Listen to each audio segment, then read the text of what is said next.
Avec les réfugiés, solidarité avec les réfugiés, solidarité avec les réfugiés, solidarité avec les réfugiés,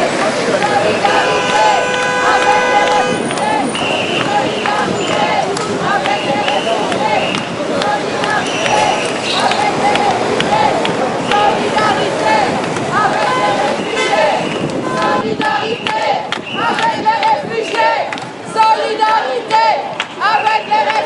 avec les réfugiés, solidarité avec les réfugiés, solidarité avec les réfugiés, solidarité avec les réfugiés, solidarité avec les réfugiés, solidarité avec les réfugiés, solidarité avec les réfugiés, solidarité avec les réfugiés, solidarité avec les réfugiés, solidarité avec les réfugiés, solidarité avec les réfugiés, solidarité avec les réfugiés, solidarité avec les réfugiés, solidarité avec les réfugiés, solidarité avec les réfugiés.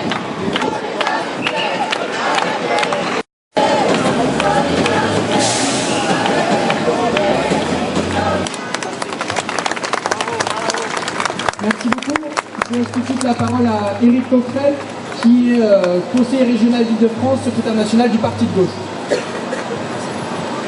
Chers amis, chers camarades, je rejoins assez ce que vient de dire notre camarade de la CGT Paris. En 1996, j'étais un militant politique qui assurait le service d'ordre à Saint-Bernard, avec les conséquences que nous avons connues.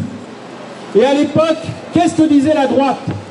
Elle disait à tous les militants et élus de gauche, socialistes compris, qu'ils jouaient le jeu de la répression et qu'en étant là, ils empêchaient la loi d'être appliquée. Depuis hier, nous entendons le gouvernement socialiste entonner le même refrain. Soi-disant, les responsables de ce qui s'est passé hier seraient les migrants, les militants, les habitants, les riverains et les élus qui sont venus tout naturellement, parce que le rôle d'un élu, d'un militant de gauche, c'est de ne pas tourner la tête quand on fait évacuer manu militari des migrants qui sont venus les protéger. C'est peu dire que nous vivons une drôle de situation. C'est peu dire que nous vivons une drôle de situation. Et je ne peux m'empêcher de penser que ce gouvernement a déjà été le responsable d'un mort à Sivens. Que ce gouvernement manie la répression de façon pire que celui de Nicolas Sarkozy. Je ne dis pas cela par gaieté de cœur ni par provocation. Avec la camarade de la CGT et beaucoup d'autres ici, nous avons été de la lutte des travailleurs sans papier sous Sarkozy. Je peux vous assurer que quand autant de militants politiques, quand autant d'élus politiques se retrouvaient face à la police, à un moment donné, le préfet entendait raison. Hier, nous lui avons signalé avec plusieurs élus qu'au lieu de charger et d'envoyer ses fonctionnaires de police charger les uns après les autres pendant 2 heures, il était possible d'ouvrir un lieu neutre, tranquille, où il aurait été possible de vérifier, puisque c'était ce qu'il nous disait vouloir, que les migrants disent s'ils veulent ou pas le droit d'asile. Ce qui a été fait hier, il n'y aurait pas eu le calme des migrants. Gérald Deladine a raison.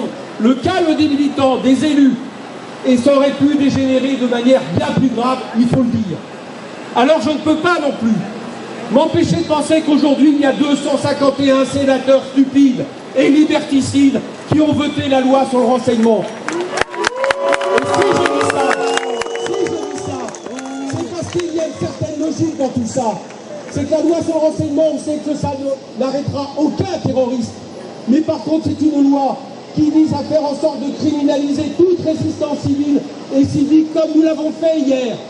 Oui, ce sont des lois qui, dans des politiques d'austérité dont les peuples ne veulent pas, à partir du moment où on contourne sans arrêt la souveraineté du peuple, comme on veut le faire avec la Grèce, ce sont des lois qui accompagnent les politiques dont les peuples ne veulent pas.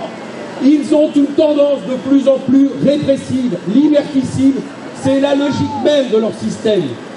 J'aborderai rapidement le deuxième volet. Qu'est-ce qu'ils croient? Ils croient qu'à partir du moment où ils vont venir évacuer par la force des migrants, ils vont les faire disparaître d'un coup de baguette magique. Mais enfin, ils sont complètement stupides ou quoi? Par centaines, par milliers, et de façon normale, les migrants qui sont victimes des politiques de libre-échange dans leur pays d'origine qui sont victimes des politiques géopolitiques dans lesquelles nous avons notre responsabilité, vont continuer à arriver dans nos pays. Alors certes, il faut changer de politique pour faire en sorte qu'ils n'aient plus envie de partir parce qu'ils ne font pas des cœurs. Mais comme ils sont ici, ce ne peut pas être seulement l'Italie et la Grèce qui payent leur écho par rapport à ça.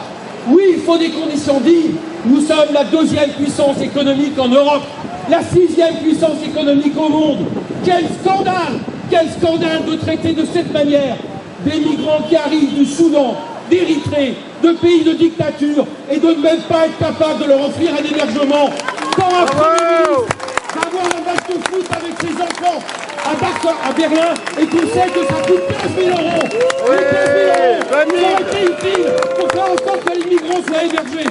Alors on les prévient, Gérald a raison, il faut trouver une solution tous ensemble, rester unis tous ensemble. Militants d'Europe Écologie, militants d'ensemble, militants du Parti communiste, militants du Parti de gauche. Tiens, il y a des absents. Et tous les militants et riverains, associatifs, citoyens qui sont ici, les associations, les syndicats. Je dis Europe Écologie. Je l'ai dit, t'inquiète pas, je n'ai pas oublié, j'étais à côté de tes camarades.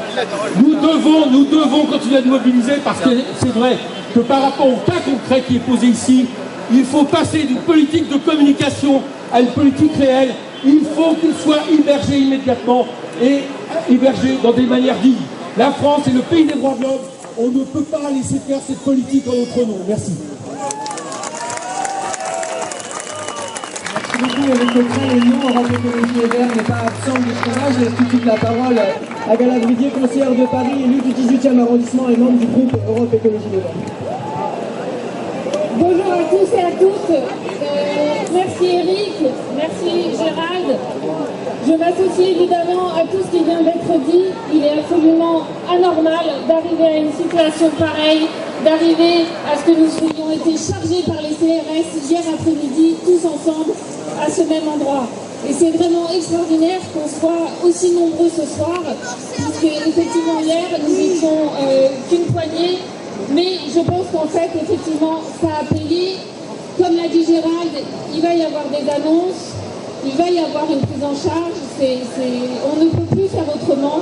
Les réfugiés ne peuvent pas rester au bois dormoir jusqu'à... Solidarité avec les réfugiés. Solidarité avec les réfugiés. Solidarité avec les réfugiés. Solidarité